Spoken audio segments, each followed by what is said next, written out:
বন্ধুরা নমস্কার, গ্রামের রান্না উইথ সীমা চ্যানেলে আপনাদের সবাইকে অনেক অনেক অনেক স্বাগত। বন্ধুরা আজকে একটা দারুণ রেসিপি নিয়ে চলে এসেছি আপনাদের সঙ্গে শেয়ার করার জন্য। আজকে আমি বানাবো বেসন বড়ার তরকারি। তার জন্য আমি নিয়ে নিয়েছি 250 গ্রাম বেসন। বেসনের মধ্যে দিয়ে দিচ্ছি স্বাদ মতো নুন, সামান্য একটু হলুদের গুঁড়ো, লঙ্কার গুঁড়ো, দিয়ে দিচ্ছি কুচি করে রাখা পেঁয়াজ আর লঙ্কা,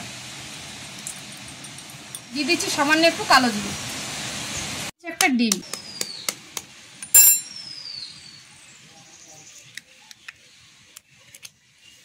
এবার দিয়ে দেবো ডিম। তো বন্ধুরা ডিমটা আমি আলাদা জায়গায় ফাটিয়ে পরে দিলাম এই কারণে, যেহেতু গরমের সময় তো ডিম প্রায় আমাদের পচা বার হচ্ছে, তার জন্য আলাদা করে ফাটিয়ে পরে আমি ডিমটা দিচ্ছি। এবার ভালো করে আমি সব উপকরণগুলো একসাথে মিশিয়ে নেব।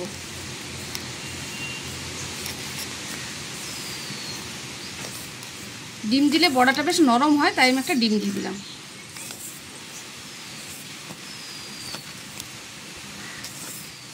এবার আমি একটু একটু করে জল দিয়ে নেব।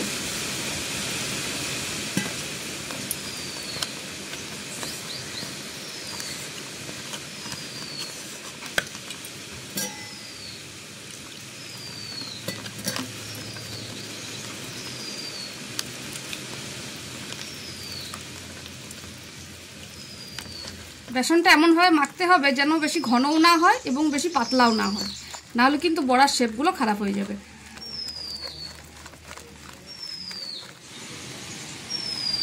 দেখুন বন্ধুরা বেসনটা আমার রেডি হয়ে গেছে ভাজার জন্য। চলুন এভাবে আমি কিছুক্ষণ রেখে দেবো, ততক্ষণে মশলাটা বেটে নিই। দিয়ে দিচ্ছি জিরে, দিয়ে দিচ্ছি ধনে,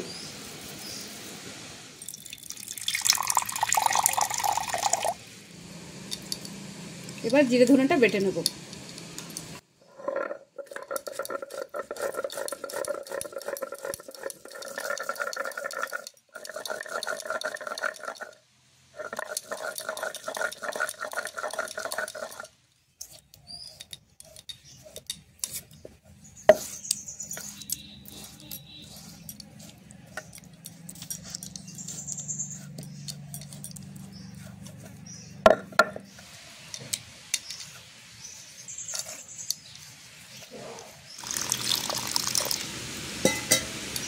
এবারে শুকনো লঙ্কা আর কাঁচা লঙ্কাটা বেটে নেব।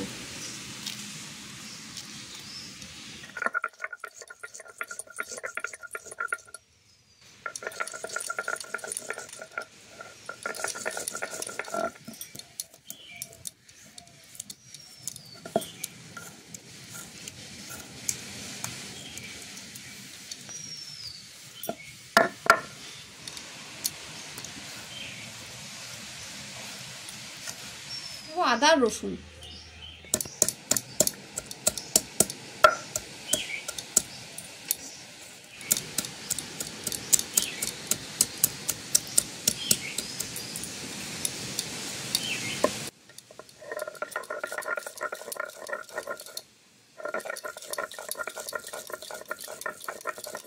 আদা রসুনের সঙ্গে পেঁয়াজটাও বেটে নেব।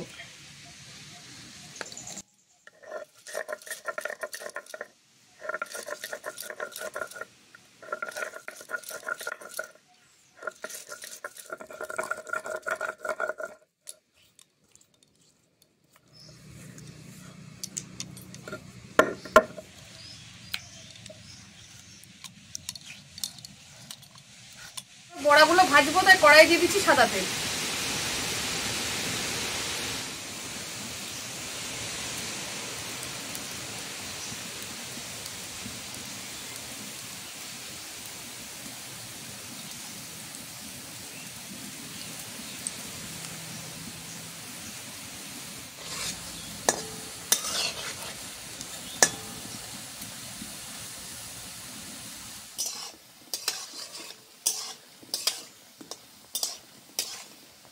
বড়াগুলো হয়েছে দেখুন, একদম গোল গোল ফুলকো ফুলকো দারুণ ভাজা হয়ে গেছে, তুলে দেবো।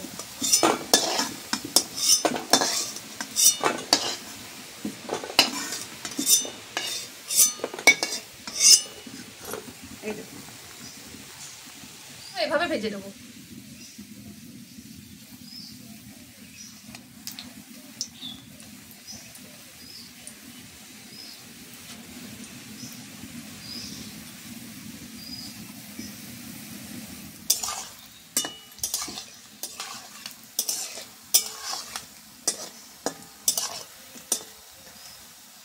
ভাজা হয়ে গেছে, এবার তুলে নেব।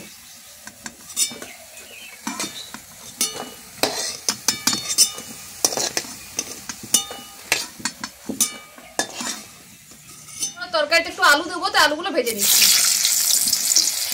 দিয়ে দিচ্ছি সামান্য একটু নুন।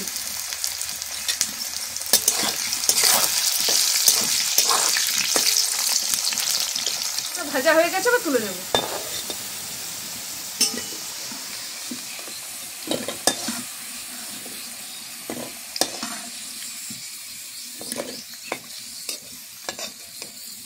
এবার বেসন বড়া তরকারিটা করার জন্য ফোড়নে দিয়ে দিচ্ছি গোটা জিরে, শুকনো লঙ্কা, তেজপাতা। ভালো করে ভাজা হয়ে গেছে, এবার দিয়ে দিচ্ছি কুচি করে রাখা টমেটো।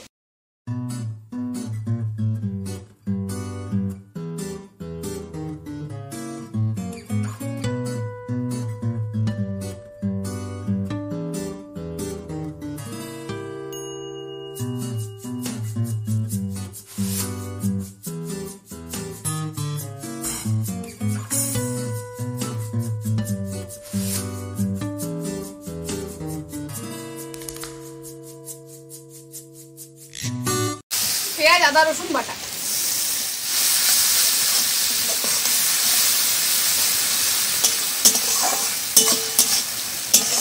পেঁয়াজ, আদা, রসুনটা ভালো করে কষানো হয়ে গেছে, এবার দিয়ে দিচ্ছি জিরে, ধনে, শুকনো লঙ্কা, কাঁচা লঙ্কা বাটা।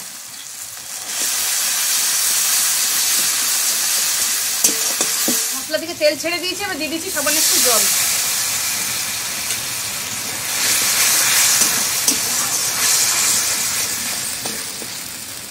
স্বাদ মতো নুন।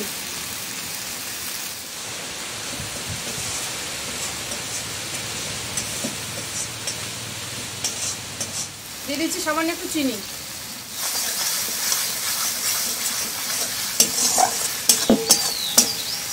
এবার একটু জল দিয়ে দেবো।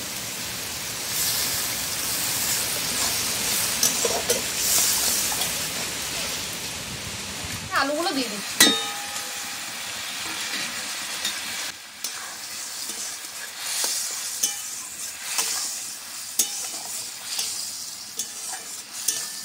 যেরকম ঝোল করবো সেই পরিমাণে জল দিয়ে দিচ্ছি।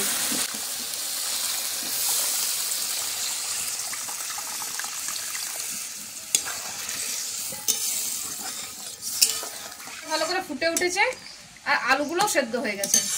এবার ভেজে রাখা বড়াগুলো দিয়ে দেবো।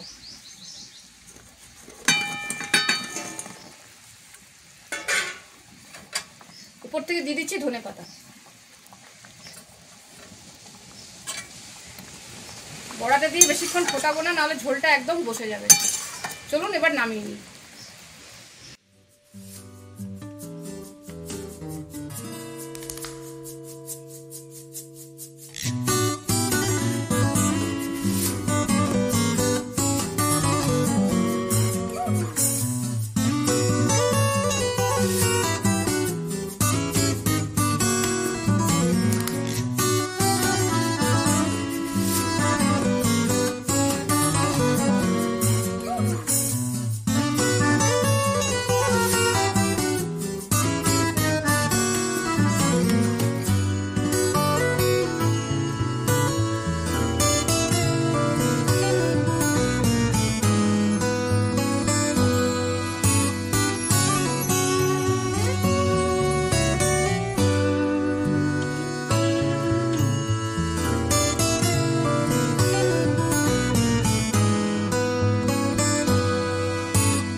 কেমন হয়েছে বলো বড়াগুলো?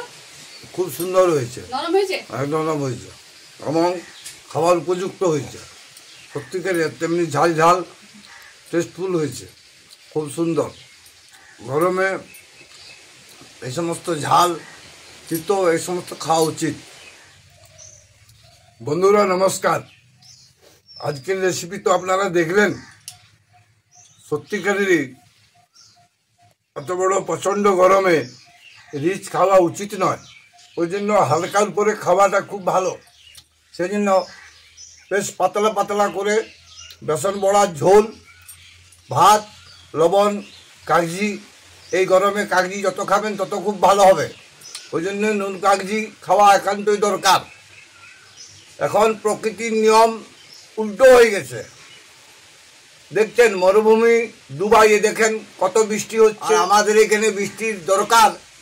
এত বড় গরম, এখানে বৃষ্টির কোনো নামগন্ধ নেই। ওই জন্য বন্ধুরা, যদি রেসিপিটা ভালো লেগে থাকে অবশ্যই সাবস্ক্রাইব করবেন, লাইক করবেন, কমেন্ট করবেন। বন্ধুরা, পান্তা ভাতের একটা রেসিপি দেওয়া আছে, আশা করি আপনারা দেখেছেন।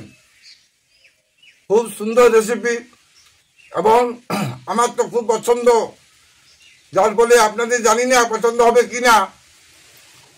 এত বড় গরম হাওয়া চলছে, তো পান্তা ভাত এবং লবণ কাগজি ঠান্ডা জিনিস খাওয়া অত্যন্ত উপকারী। বিশেষ আর কি বলবো বন্ধুরা, এখানে শেষ করছি। Tata, bye bye.